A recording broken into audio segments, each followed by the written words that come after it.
Hi guys, I'm Yusuf Mohammed Bashir. Welcome to Master Clip.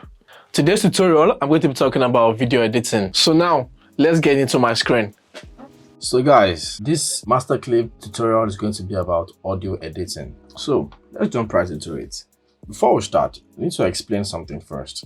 You can see in the timeline here, you can see this demarcation here, this particular demarcation. Everything here is video and everything that comes after here is the audio. So let's jump right into it. Let's this particular clip. So when we go to this particular audio, we click on it. Just like the videos, you can pick where you want it to start. Let's say I wanted it to start from the beginning. Let's say, because if the audio is longer than the video, of course, let's say somewhere around here is good. I click on the O. Unlike the video, drag video only.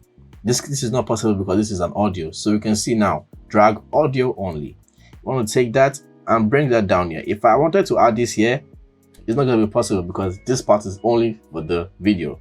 So I take that, if I bring it here, boom, it pops on here. So now we play the video, the audio comes along as well. So that is the basic step on how to drag your audio into the timeline. Another important part of audio is the audio meter. This is a very essential part of audio for so many reasons. Sometimes you might be using a headphone that maybe makes the audio sounds louder than it is or sounds lower than it actually is. But with the audio meter, you can never go wrong. Once I click on this audio, you can see this audio meter here. First thing we notice that the audio is too loud. How do we reduce it? You come here, you can bring this down to expand it. Now, this is how you reduce your audio levels. You can bring it up, bring it down. If I bring it down, you're going to notice something when I play it. If I play it now, you can see it's lower and the audio meter is different. Ideally, you want your audio meter to be somewhere between 3 and 12. Because once it starts to get higher than 0, you're going to notice the red sign. So let me increase this a bit more. If I play this, you can see the red sign there. It means it is over peaking. So ideally, I want to reduce this down to a perfect sound, a perfect level where it's between 3 and 12. So when I play this, you can see where it's coming right now. That is perfect for this particular video. And essentially, you always want your audios to not over peak, because once it's over peak, it becomes too loud and it becomes unpleasant for the viewers. So now that we've spoken about the audio meter, we've spoken about how to reduce our audio levels, let's go into some more interesting things. How can we edit this particular audio? It's easy. Same thing with the videos, and you can cut it as much as you want. For this particular video, of course, there's no point in cutting this, so Ctrl Z. But is the same thing applies. The same way you're going to cut your video, is the same way you're going to cut your audio as well. Another important part is key framing. So let's say this particular audio, I wanted it to start from a very low tone and then pick up at some point. You're going to have to come here and then you hold Ctrl and you click different parts of it. So these are the keyframes. You click on this and now you can adjust this how you want. I can reduce this and make sure that so now if I play this, you're gonna see that it will start from a low tone and then go up. Perfect. You can also do the same thing at the end. If you wanted it to, let's say you wanted the audio to end from a high to a low, same thing. Control, you hold the control, click different keyframes, and then I can reduce this, and increase this. So now when I play this, it smoothly goes, it fades out. So that is the essence of the keyframes. Another important part of audio editing is the effects. Sometimes you can have an audio that is too loud, or sometimes you might have an audio that is too low. This is actually some audio from a podcast on overcoming your creative block. Log on to our website, masterclip.ie, and you can go straight to the podcast section of the website and you can actually access this very good podcast that teaches you how to overcome creative block as a video creator. Let's use this particular clip. Let's take this part of the podcast. I bring it here. Now, I don't want the audio to play because I don't want this background audio to play because I won't be able to hear this.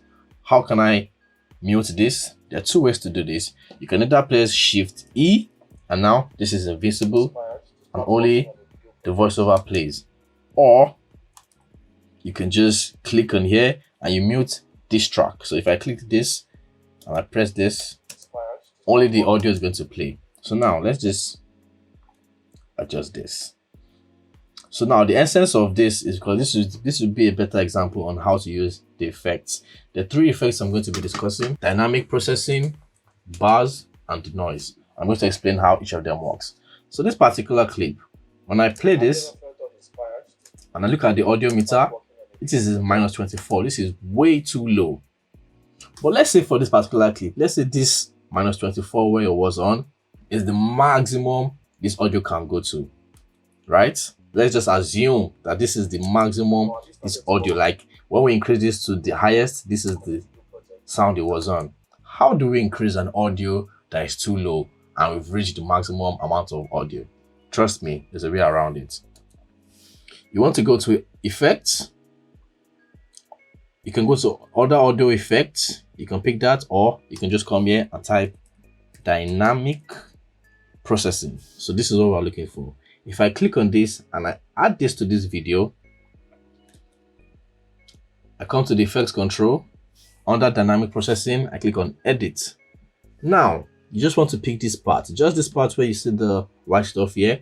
I can increase this. So what this dynamic processing does is it allows you to increase an audio more than its limits, basically. So if I cancel this, remember when we played this video, it was on minus 24 here. Now creative block which disrupts you in on a video project. Now you can see it's on minus 18. If I wanted to increase it, I could still increase it, but I don't want it to increase it too much because you don't want it to go too high. Or have you started to work on a video project? Now you can see this video without even increasing the actual audio that was on minus 24. With dynamic processing, I can get it up more than that. So imagine you had the audio recorded and the actual audio was too low. Dynamic processing can help you to add another level of audio when you've reached the limit of the audio that the actual thing is on. So that is one way. So for this particular one, let's just cancel the dynamic processing, because for this particular audio, we still have room to increase this. So if I play this,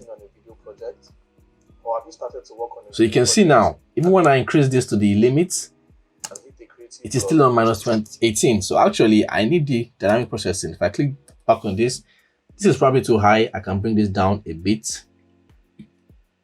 Now, to start working on a video project, we have our video to minus 6 and minus 12. Without dynamic processing, this particular audio will be on minus 18. But with dynamic processing, I've increased the actual level more than the limit the actual audio is. And this is perfect. So another thing that we can add to it, another effect that I like to use, is the bars. The bars just has a very good dynamic range to it. So let's see the bars.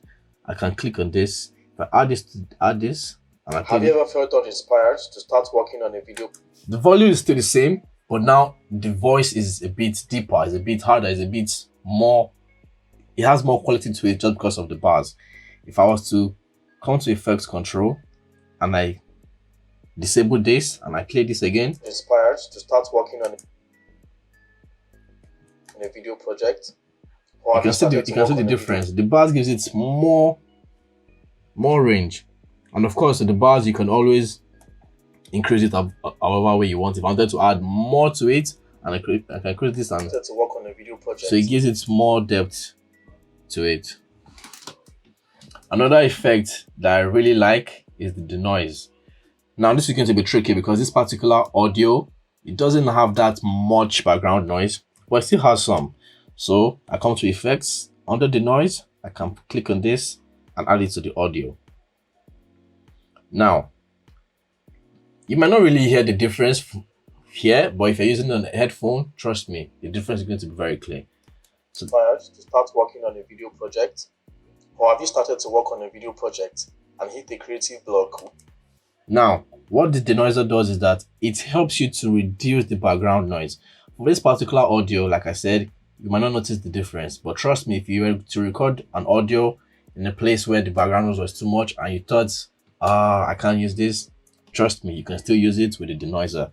So under the denoiser, again, you can go to the individual parameters, go to the amount, and you can just increase or add it. For this particular audio, 40 is enough. If you're using a particular audio where the background noise is way too much, you can increase it as well. But for this is perfect. So now, let me disable this and play the audio. Or have you started to work on a video project? Like I said, you're not going to be able to really notice the difference, but trust me, there's a lot of difference with the denoiser.